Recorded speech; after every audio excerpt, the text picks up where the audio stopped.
In this episode, we turn our attention to wireless networks, because wireless can be one of the most convenient ways to connect devices and one of the easiest ways to misconfigure. When you use wireless, you are not just plugging a cable into a wall, you are broadcasting access through the air, which means anyone nearby can listen, probe, and attempt to connect. That does not automatically make wireless unsafe, but it does mean wireless requires deliberate design and strong operational discipline, especially in environments that handle payment systems. The phrase controllers and management planes matters because wireless security is not only about the password on the Wi-Fi. It is also about the centralized systems that manage access points, push configurations, and control who can connect where. If an attacker compromises the controller or the management plane, they can potentially change wireless behavior across many locations, which can create a fast-moving, high-impact incident. By the end, you should be able to explain what makes wireless unique from a security perspective, why the management layer is often more critical than the radio layer, and how strong segmentation, authentication, monitoring, and change discipline make wireless dependable rather than risky. Before we continue, a quick note. This audio course is a companion to our course companion books. The first book is about the exam and provides detailed information on how to pass it best. The second book is a Kindle-only ebook that contains 1,000 flashcards that can be used on your mobile device or Kindle. Check them both out at cyber.author.me in the Bare Metal Study Guide series. A good way to begin is by understanding the two kinds of risk wireless introduces: passive risk and active risk. Passive risk is when someone listens without you noticing, which can include capturing traffic, observing device behavior, and learning network details from broadcasts. Active risk is when someone tries to join, interfere, or manipulate the wireless environment, such as by attempting to authenticate, spoofing a legitimate network name, or creating a rogue access point. Beginners often assume that if wireless uses encryption, passive risk disappears, but encryption reduces risk rather than eliminating it, especially if authentication is weak or if devices are configured to trust networks too easily. Wireless is also exposed to physical proximity, meaning the attacker does not need to be on your internal network to begin probing. They only need to be within radio range. That makes wireless a common starting point for testing, because it is accessible and because people often underestimate the importance of configuring it carefully. Understanding these risk modes helps you see why wireless security is not a single setting, but a set of choices that govern who can connect, how trust is established, and how misuse is detected. To secure wireless effectively, you need a clear network design that separates different kinds of wireless users and devices into appropriate segments. A corporate wireless network used by employees should not automatically be in the same trust zone as the systems that process payments, and a guest wireless network should never have a path to sensitive internal systems. Beginners should connect this to segmentation, because wireless is often a doorway into the internal network, and if segmentation is weak, a compromised wireless client can become a pivot into sensitive systems. A strong design typically uses separate network segments for guests, employees, operational devices, and management traffic, with explicit rules about what each segment can reach. The goal is not to create complexity for its own sake, but to reduce blast radius and prevent accidental mixing of low-trust and high-trust traffic. Wireless networks can also be deployed across many physical spaces, which means segmentation must be consistent, not dependent on which access point someone happens to connect to. When segmentation is designed well, wireless becomes a controlled access layer rather than an uncontrolled bridge into everything. Authentication is a major part of wireless security, and it is often where beginners focus, but it needs to be understood in context. A wireless network can use a shared password, which is convenient but risky because shared secrets tend to be reused, shared, and difficult to control when staff change. More secure approaches use individual authentication, where each user or device has its own identity, and the network can enforce policy based on that identity. The important beginner idea is that individual identity enables accountability and revocation, meaning if one credential is compromised, you can remove it without disrupting everyone. Wireless authentication also needs to protect against impersonation, where an attacker tries to capture credentials or trick devices into connecting to a fake network. This is why the details of how devices validate the network and how credentials are protected during authentication matter. Secure wireless authentication is not just about letting good users in. It is also about preventing devices from being fooled and preventing attackers from using the network as an easy entry point. Encryption on wireless is critical because it protects data traveling through the air, but beginners should avoid thinking of it as a complete solution. Encryption helps prevent casual eavesdropping, but if the encryption is weak, misconfigured, or tied to a shared secret that leaks, the protection can collapse.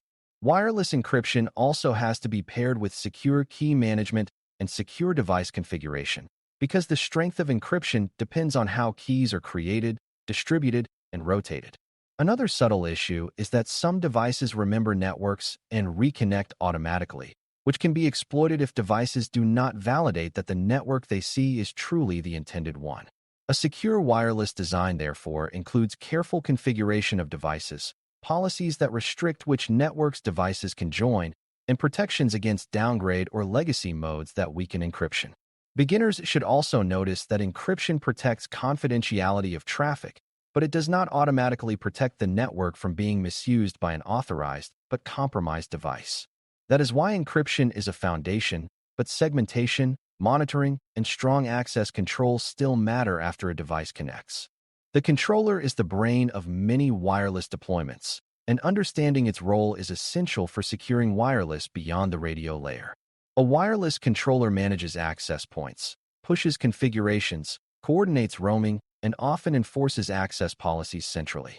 If the controller is compromised, an attacker could change network settings, create new wireless networks, disable security features, or redirect clients in ways that are hard to notice quickly. Beginners should recognize that the controller often has administrative interfaces and high privileges, which makes it a high-value target. This is why securing the controller involves hardened administrative pathways, strong authentication, restricted access, and careful monitoring of administrative actions. It also involves protecting the controller's availability, because if the controller fails, wireless service can degrade, and pressure to get it back up can lead to unsafe emergency changes. Treating the controller as critical infrastructure means applying the same discipline you would apply to a core authentication server or a central logging system. The phrase management plane is broader than just the controller interface, and it includes all the systems and pathways used to administer wireless infrastructure. This can include management networks, configuration servers, monitoring dashboards, and the administrative endpoints used to access them. Beginners should understand that the management plane is a separate layer from normal user traffic, and it must be isolated and protected because compromise there gives an attacker power over the environment. A common failure is managing infrastructure over the same network used for general user access, which increases exposure and makes it easier for an attacker to discover and probe management services.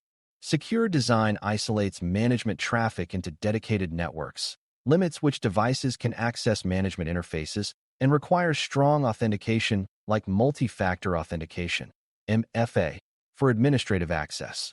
Logging and alerting on management actions are also important because management plane abuse often shows up as configuration changes, new access point enrollments, or policy edits. When the management plane is hardened, wireless becomes much harder to subvert at scale. Rogue access points and evil twin networks are examples of active threats that highlight why monitoring and policy matter. A rogue access point is an unauthorized device that provides wireless connectivity, which could be set up by an attacker or even by an employee trying to improve coverage. An evil twin is a malicious network that imitates a legitimate one, trying to trick devices into connecting so credentials or traffic can be captured. Beginners should see that these threats exploit human habits and device behavior because people tend to connect automatically to familiar names. Protecting against them involves both technical controls and user device configuration, such as restricting which network names devices are allowed to join and ensuring devices validate the authenticity of the network. It also involves monitoring the wireless environment for unknown devices and suspicious signals, because detection is critical when physical proximity makes attacks possible. Another important practice is controlling where access points can be installed and ensuring that inventory and approval processes are tight. so unauthorized devices are less likely to appear unnoticed. When monitoring is integrated with response procedures, rogue and evil twin threats become detectable and containable rather than mysterious. Wireless security also includes defending against attacks that aim to disrupt availability, because interference and deauthentication can be used to cause outages or to push devices into unsafe reconnection behavior. Beginners should understand that not every availability problem is a deliberate attack, because wireless can be affected by physical obstacles, competing signals, and equipment failures. However, attackers can exploit the shared nature of the radio spectrum to create noise or force devices to disconnect, which can be disruptive and can create opportunities for impersonation. Protecting availability includes designing coverage thoughtfully, monitoring for unusual interference patterns, and ensuring that critical payment operations do not depend solely on a single wireless path when alternatives exist. It also includes having a disciplined response plan so that availability incidents do not lead to panic configuration changes that weaken security. The key point is that availability is part of security, and wireless availability issues can be both operational and security relevant. A secure wireless program treats disruptions as signals that deserve investigation, not just as annoyances to be fixed quickly. Change and configuration management are especially important for wireless because wireless settings affect many users at once and can change the security posture instantly. A small configuration change can open a network to unintended users, weaken encryption, or bridge networks that should remain separated.